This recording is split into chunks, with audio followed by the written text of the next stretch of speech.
Live long and prosper, people. I'm here at the press conference for Star Trek Into Darkness. For me, probably the biggest challenge would be working with Chris Pine.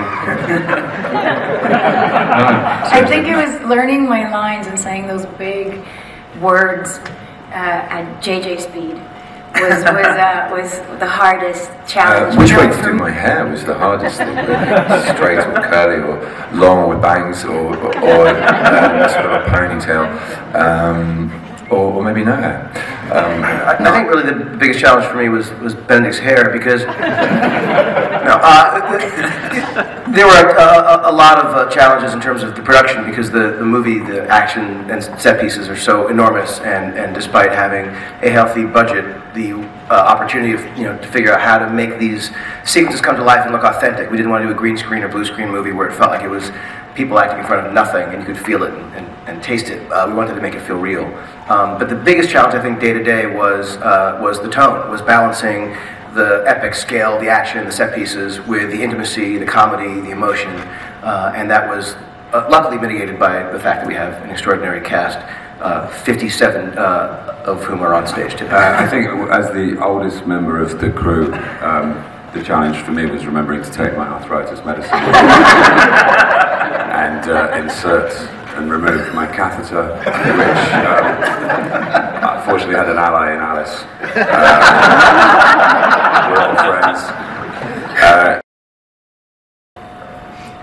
I reached out to a friend of mine. I have a good friend from college who has been in his life to no less than 50 Star Trek conventions, who's now my business partner, actually, so that worked out.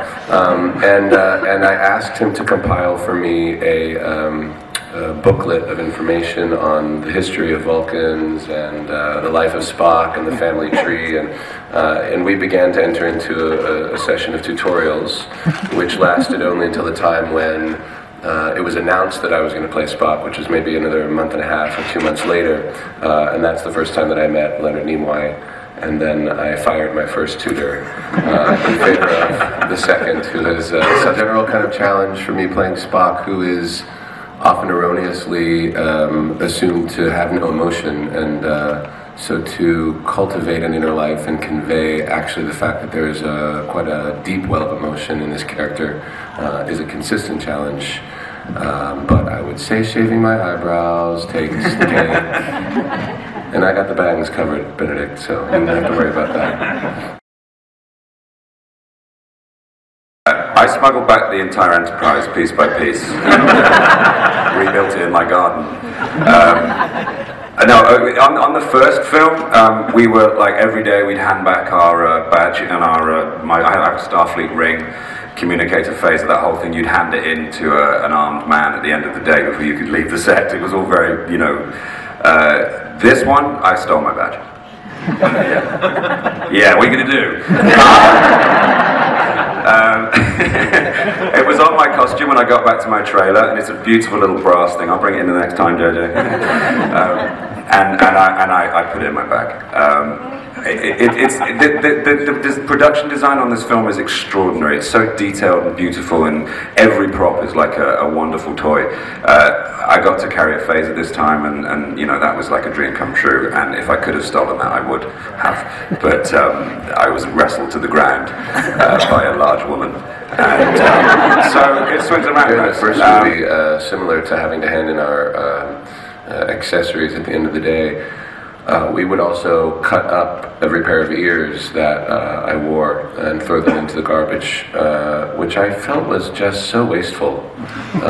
So in the second movie, I asked politely and kindly if I could preserve a couple for my own collection of ephemera, which I did. So I have a couple pairs of ears.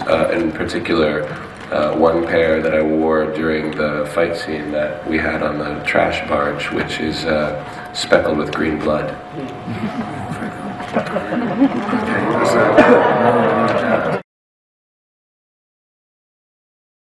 No, I think it's best to try and start with a blank canvas, and if you know you're in the sort of expert hands that I've been fortunate enough to work with and be employed by, a lot of trust goes to those people.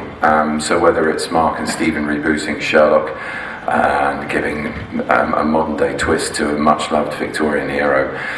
It sounds like a cheesy spin-off idea, and yet in those fanboys' hands it's done with such authenticity and respect for the canon, in the same way that I think Star Trek has been done, that that takes a lot of the heavy lifting for you. And beyond that, yes, it's just to try and imagine that you are, rather like when you're auditioning, I try to imagine I'm the only person they're seeing that day, because it can be overwhelming in the same sense as it can be overwhelming if you try to fulfill everyone's expectations rather than the people nearest to you in the creative process, be it your director and fellow actors and writers. So, yeah, that's kind of it. I try to trick myself into believing that no one has ever gone there before.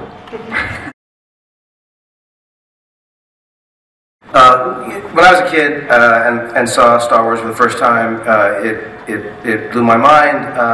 Around the same time, I had friends who were huge fans of Star Trek, and I don't know if I was smart enough to get it or patient enough. What I loved about Star Wars was the visceral energy of it, the clarity of it, the kind of innocence and big heart of it. Star Trek always felt a little bit more sophisticated and philosophical, debating moral dilemmas and things that were theoretically interesting, but for some reason I couldn't get on board. And it really took working with all these guys and actually working on Star Trek for me to fall in love with that. So my hope was, and certainly I think all of our hope was, that we could take the integrity, the spirit with which Roddenberry created Star Trek. Don't throw away the critical stuff, the characters, those archetypes, the dynamic between the characters, and aspects of what it is to travel and explore and come up against, in the case certainly of Benedict's character, some incredibly insidious and unspeakable evil. But the key was to also infuse it with this kind of energy and pace and action adventure, so that the movie has both. The balance of both, and this is what I think Dana was referring to earlier, the action and thrills, but also what Star Trek was in its early days, in the stuff that Zoe's mother loved. And in terms of Star Wars, its early days and going forward, but obviously it's a completely different universe and feels like a very, very different tone and history and characters, and I don't feel that there's much of a overlap Venn diagram of the two.